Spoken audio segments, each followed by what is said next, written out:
Dr. Ebony Stone, and this is the Black Woman in the Corner Office.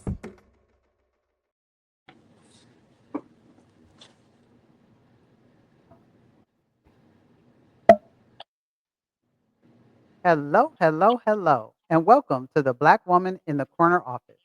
I am your host, Dr. Ebony Stone, and today, let me tell you, today we have one of the most interesting topics and guests with us.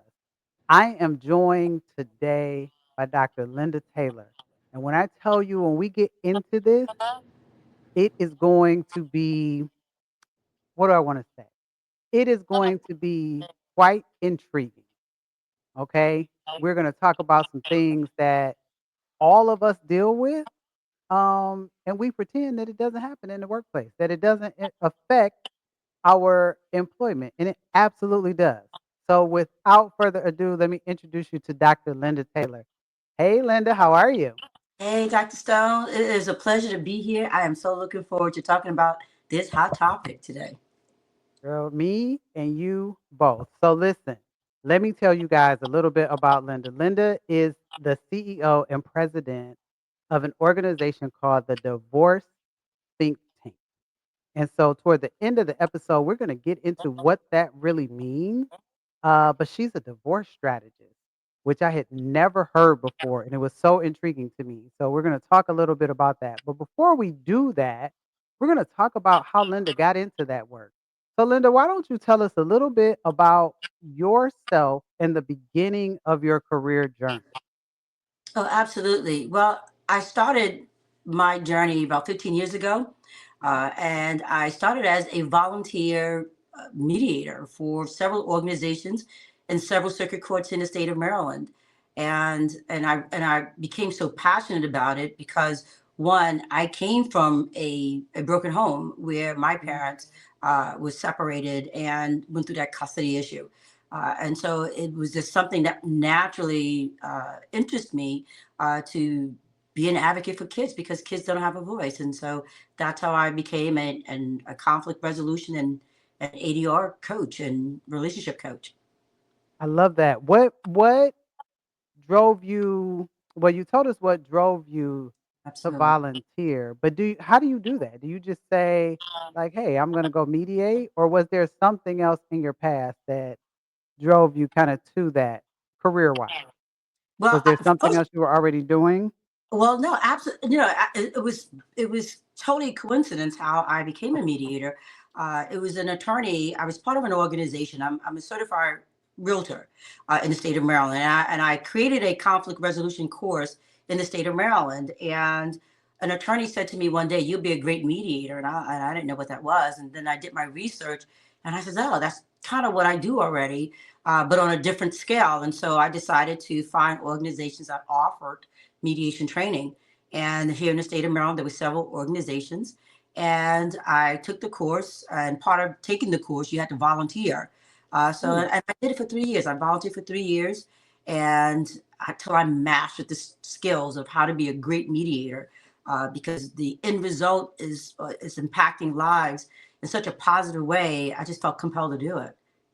that is absolutely amazing. So, when you were on a different path. You were I was on a because totally different real path. estate is completely different than what you are doing now, on a completely different path. What would you say if clearly that person that told you like, "Hey, I think you would be a great mediator," created a pivotal moment in your career?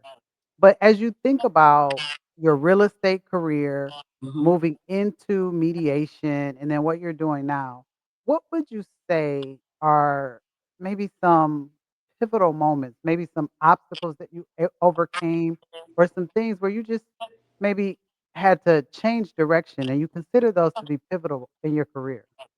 Well, yeah, absolutely. Well, the real estate, the real estate, I was doing conflict resolution for real estate. I was mediating seller and buyer disputes. So once I realized that there were other areas of law that, you know, required the same type of skills, I thought that, I had the transitional skills, so it made sense.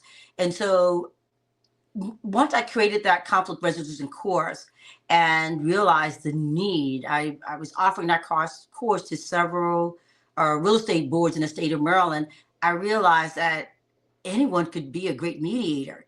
In order to be a great mediator, you have to have great listening skills. You have to be very attentive to what's being said. You also have to be very uh, open and non-judgmental.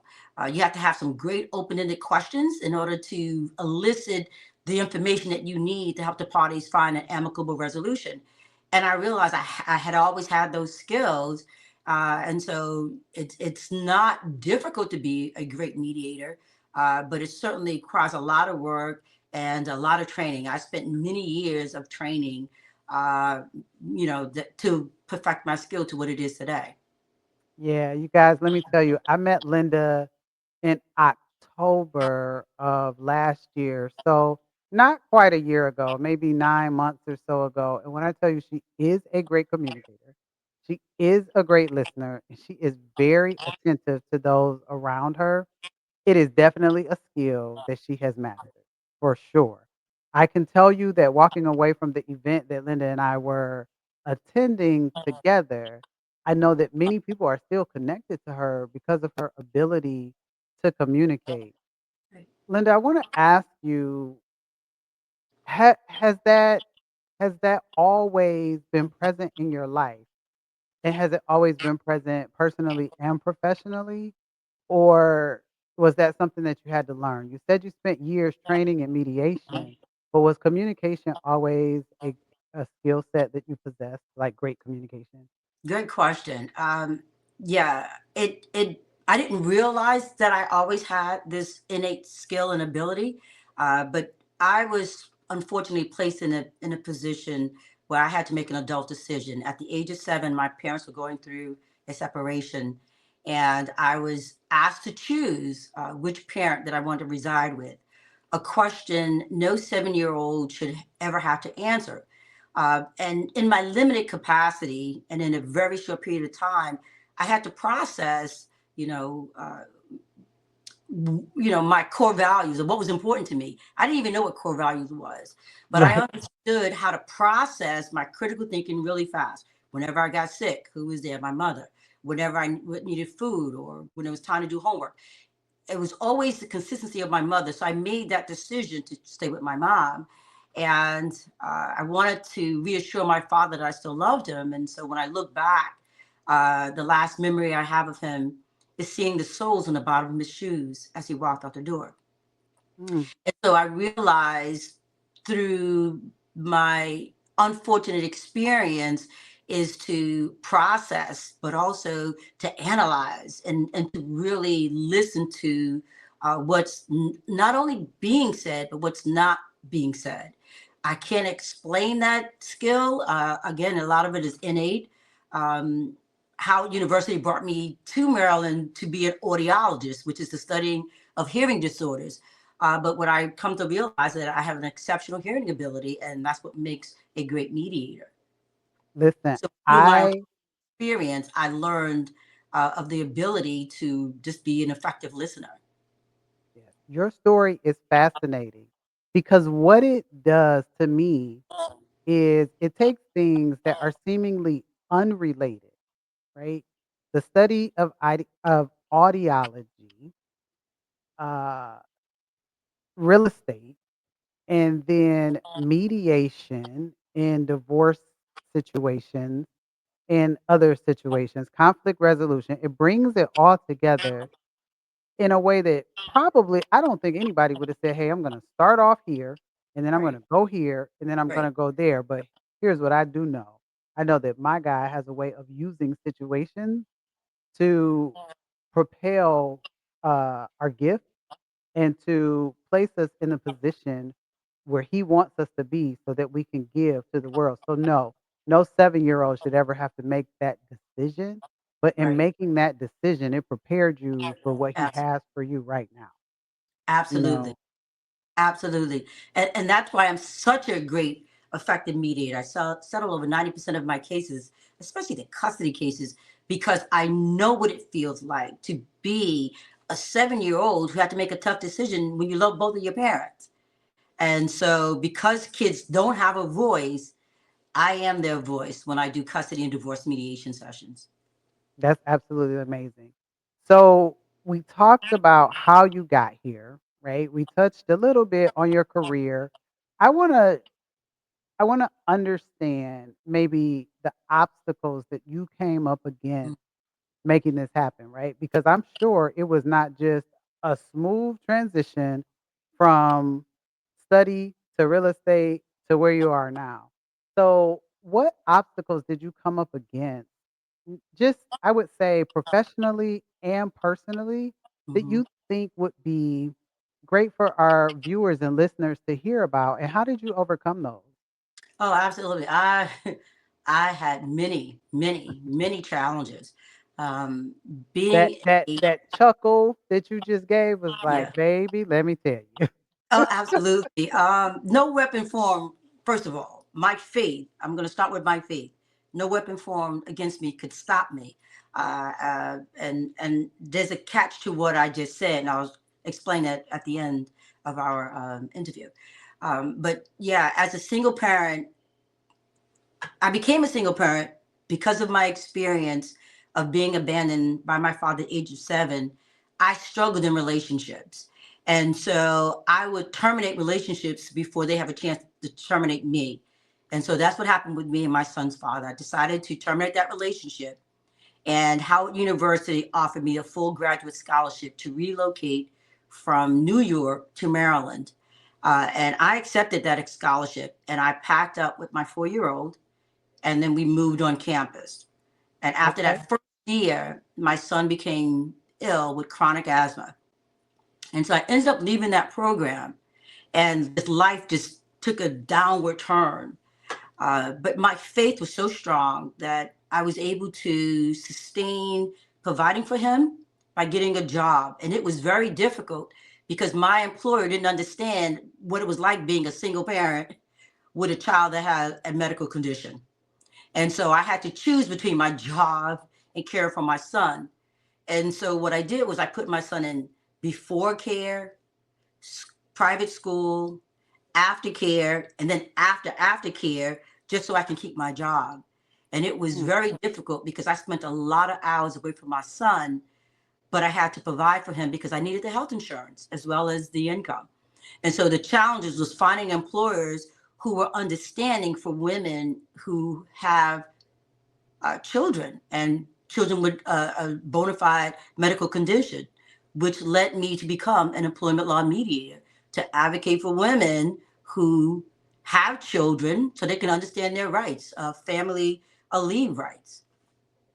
I think it is beautiful the way you take your own personal challenges and you turn them into positives that others can use and you educate others. I think that is absolutely beautiful.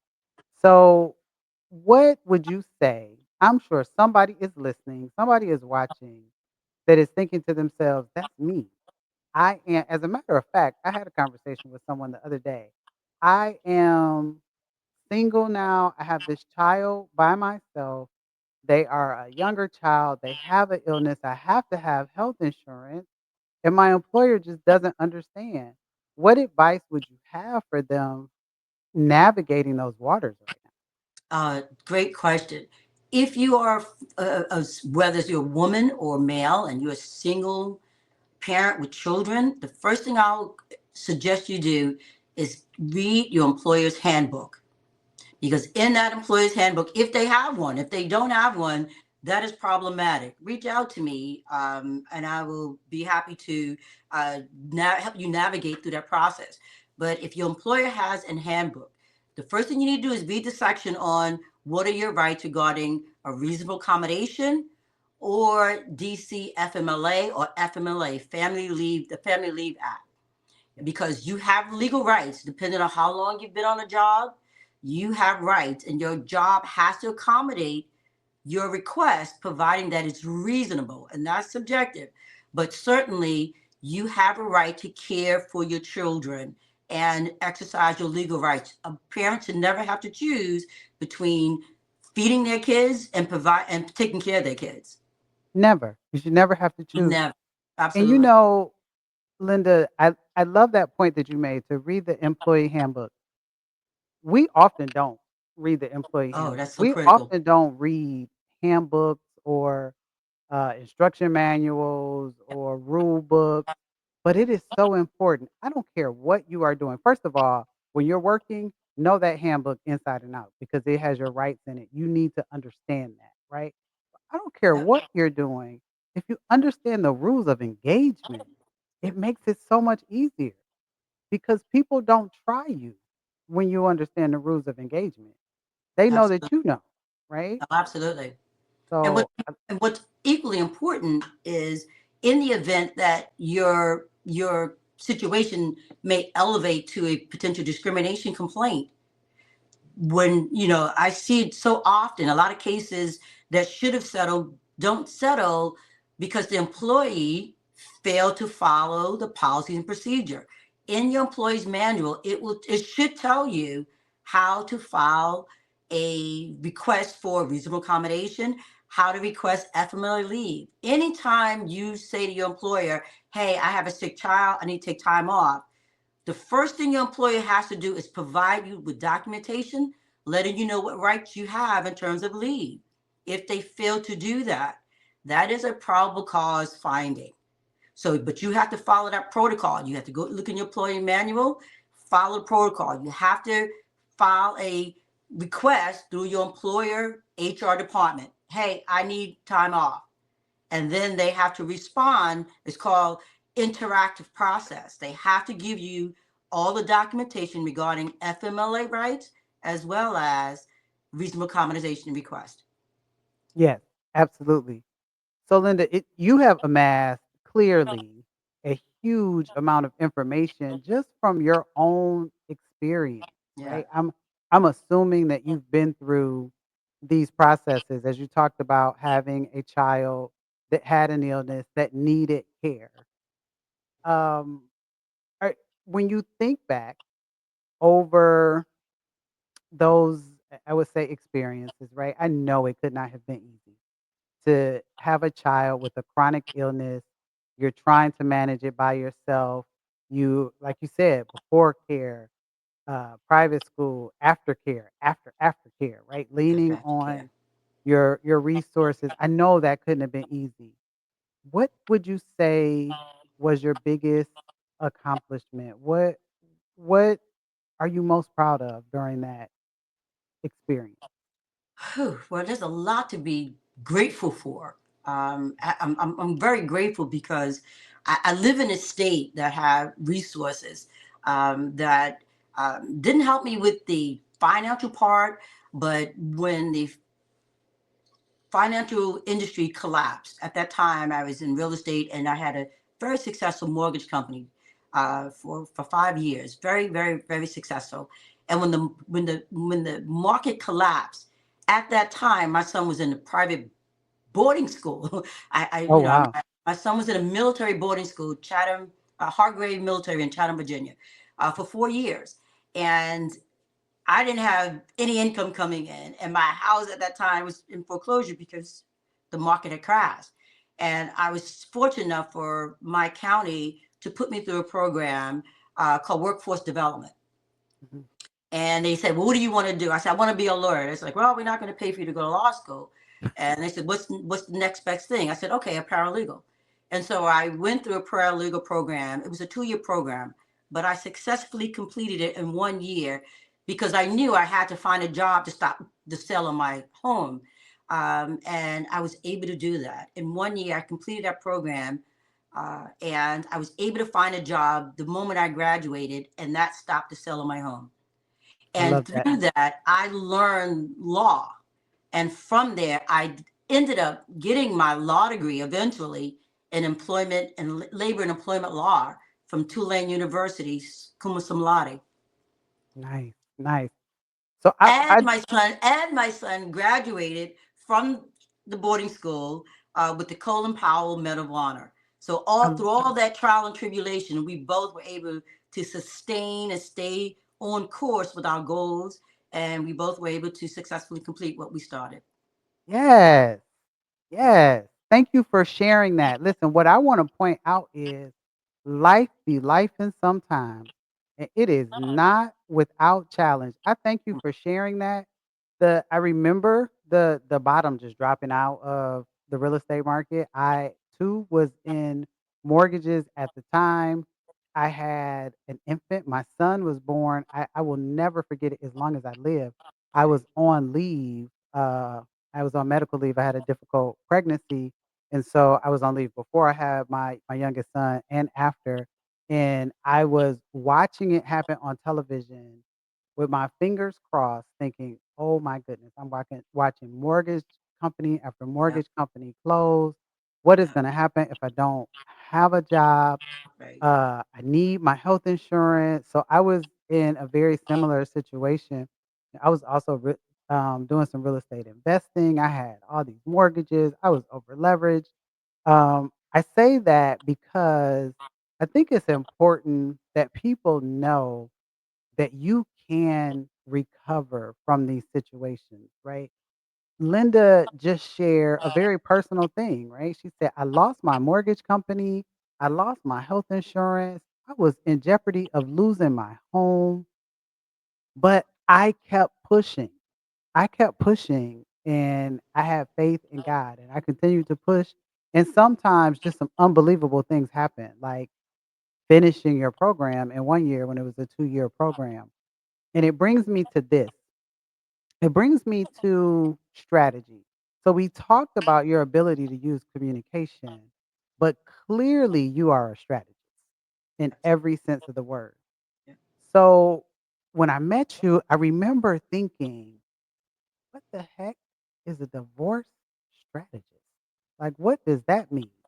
And when right. you explained it to me, I was so intrigued because I think people get into bad situations or there are marriages that aren't working and we don't strategize on how to leave. We just leave. We don't strategize on how to get out of toxic relationships. We just leave. And sometimes because we don't have a strategy, we leave carnage after wreckage after we leave, right? So talk to me a little bit about being a divorce strategist. Tell our viewers and listeners what exactly that means, how it could benefit them. We hope they never, ever, ever have to experience a divorce or leaving a toxic situation. But if you do, Absolutely. Linda can help you. And Linda, what does that look like? Yeah, absolutely. I mean, you said it so eloquently. You're right. Carnage is it's being quite gentle. Yeah, I'm a certified relationship and divorce strategist coach. And what that is I help individuals who are in toxic relationships or who are contemplating divorce navigate the process of creating an exit strategy. Just in whether it's a relationship or divorce, there are three aspects that you have to go through, and that's the emotional aspect, there's the financial aspect, and then there's the legal aspect. And not knowing how to navigate those three pillars is no excuse to the law. And it takes women. I've been doing this for 15 years, and I can tell you, it takes women 4 to 8 years to recover financially as well as emotionally post divorce. And Hmm. part of the reason is that women are not great negotiators and they don't ask for what they want. Men never have a problem asking for what they want, just like in a job. They ask for their salaries. Women, we kind of dance around it. Same thing with divorce. When you're negotiating alimony, child support, pension, you have to be strategic. You have to be very strategic in finding out what do you need to survive post a divorce or post a relationship for unmarried couples that have children. And not So knowing that could be very detrimental. yes. So I'm sorry, but I want to stop you for one moment. I just Sure. want to key in. Well, first, let me just say this. Linda talked about the emotional, financial, And legal. and legal aspects of divorce. I do want to put this out there. If you are in an unsafe situation, get out, Yeah. right? Look for help. We're not talking about those situations that are unsafe. We're talking about situations where you are physically safe, but Right. maybe you just need to leave the situation, right? Or Right. the couple has decided to divorce. So I want to make that clear. But when we talk about, you said it takes 4 to 8 years To for a recover. woman to recover financially and emotionally. We are taking that no matter where the workplace is. That 4 to 8 years, we're taking that into the workplace with us. Linda, what does that look like? But it's very challenging and detrimental because when you're going through a something as personal as a divorce or demise of a relationship that is toxic, those problems and issues don't stay home when you go to work. They follow Mhm. you to work, and it taints your workplace environment. It causes dissension between you and your colleagues. The call out from your job impacts your security, your finances, and it's very detrimental. And understanding how it impacts every aspect of your life, personally and professionally, is going to be really crucial. And that's where the emotional intelligence come in for the self-awareness, critical thinking. That's really essential in assessing when it's time to leave, when it's time to make critical decisions, but also realigning with your core values will help you determine when it's time to leave and whether or not you should even hook up with someone. Yes, realigning with your core values. It's interesting, and I do not know the actor's name. Uh, so I'm going to pose this question. I heard an actor. He's a prominent actor. I don't know his name. I apologize, but he and his wife have been together for, I think he said 22, 23 years.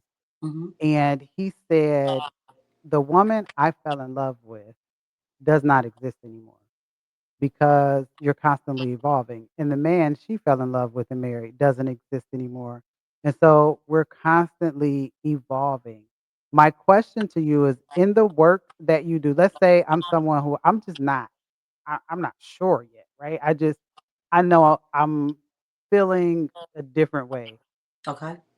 Are there people that come to you and you say, "Hey, I don't think you are ready for me. I would suggest you go to therapy," or I would suggest you guys realign because sometimes you're just growing. It's not toxic. It's just change. That is so on point because a lot of marriages could have been saved, as well as a lot of relationships could have been saved. And coaching is not therapy. So let me just Yes, distinguish the two. Therapy that's is where I'm going.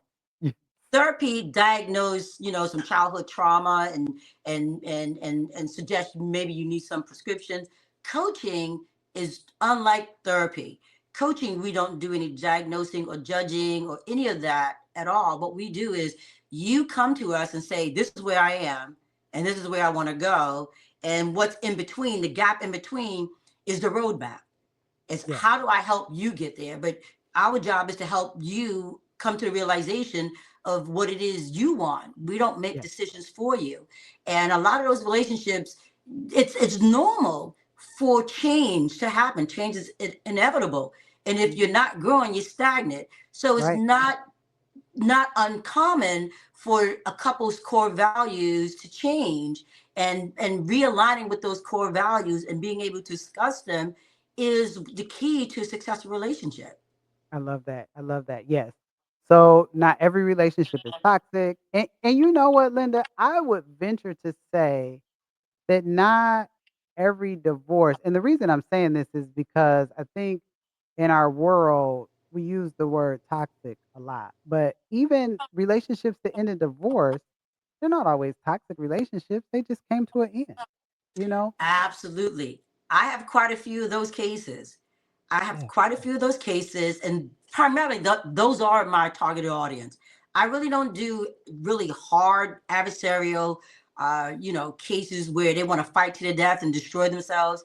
I'm about amicable resolution, and Yeah. so a lot of my cases are, I help them with the mutual consent divorce or uncontested divorce, meaning the parties decided, hey, we're just growing apart, and we still Yeah. have kids, and how do we preserve an amicable relationship? I can help you do that. I and love that. without spending thousands of dollars and tearing each other's reputation apart and spending thousands of dollars unnecessarily on legal fees. Yes, yes, I love that. I love that. So tell us before we get out of here, tell us where folks can find you and what's coming up next for you. I know you got some pretty cool things coming up that people might want to be a part of. Oh, absolutely. I just came back from an amazing 2 day conference in Nashville, and I have some great news. I am co-authoring a book with Lisa Nichols, Nice. the one of the stars from the documentary The Secret, and it will be coming out this summer. And the book is called Unstoppable, and my journey is a testament to me being unstoppable. And you too can be unstoppable. You just have to realign with your core values, enhance your self awareness, which is the emotional intelligence piece, and the critical thinking. And that's what my coaching program does. It helps individuals get themselves to the point where they realize that they are too unstoppable. I can be reached at, divorcethinktank.com on Facebook and on LinkedIn. And you can also follow me on LinkedIn at Dr. Linda R. Taylor, whether it's through Guided Mediation Exchange, which is my conflict resolution company, or through Divorce Think Tank, which is my relationship and divorce practice. But regardless of whatever it is you aspire to do, you can do it.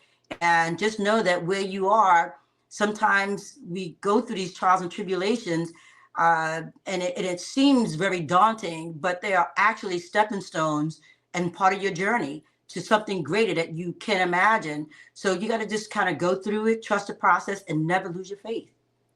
Yes. Linda, you are such an inspiration. So Thank, is your story. I first of all, congratulations thank you. on the book with Lisa Nichols. She is amazing.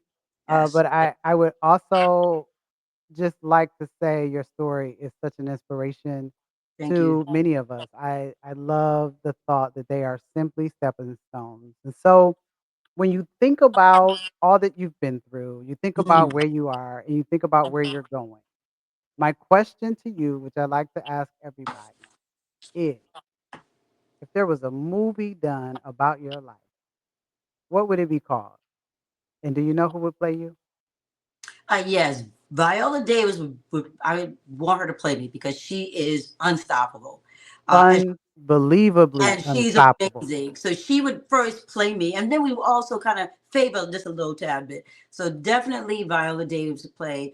I would say unstoppable, unshakable faith. A woman on a mission, and that would be my movie because being a woman and gone through, when I look back and realize all of my academic and professional accomplishments.